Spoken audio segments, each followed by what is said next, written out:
ಈ ಭೂಮಿ ಮೇಲೆ ಹುಟ್ಟಿದ ಪ್ರತಿ ಒಬ್ಬನ ಶೋಧನೆ ಇದೆ ರೀ. ನಿರ್ಗತಿಕ ಬಡವನಿಂದ ಹಿಡಿದು ಇಂಜಿನಿಯರ್ ಶ್ರೀಮಂತನಿಗೂ ಕೂಡ ಶೋಧನೆ ಇದೆ. ಎಲ್ಲ ಗಂಡು ಹೆಣ್ಣು ಮಕ್ಕಳು ಮುದುಕರು ಯವನಸ್ಥರು ಎಲ್ಲರೂ ಕೂಡ ಶೋಧನೆ ಒಳಗ. ಶೋಧನೆ ಪ್ರಾರಂಭವಾಗ್ತದೆ ನಮ್ಮ ಆಲೋಚನೆಯಲ್ಲಿ, ನಮ್ಮ ಮನಸ್ಸಿನಲ್ಲಿ, ನಮ್ಮ ಹೃದಯದಲ್ಲಿ.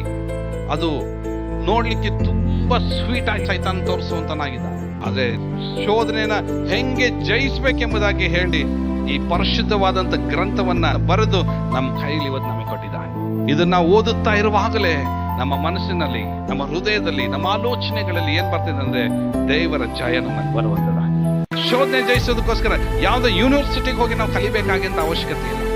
ಯಾವ್ದೋ ಒಬ್ಬ ದೊಡ್ಡ ಆನೆಗಳ ಹತ್ರ ಹೋಗಿ ಇದ್ಯಾವುದೋ ಒಂದು ರಾಕೆಟ್ ಸೈನ್ಸ್ ಅಲ್ಲ ರೀ. ಇದು ಜಸ್ಟ್ ಇದನ್ನ ಓದ್ತಾ ಹೋದ್ರೆ ಸಾಕು. ನಾವ್ಯಾರು, ಶೋಧಕನ ಯಾರು, ವಂಚನೆ ಯಾವುದು, ಎಲ್ಲವನ್ನ ದೇವರದಲ್ಲಿ ಪ್ರಕಟಪಡಿಸಿದ್ದಾನೆ.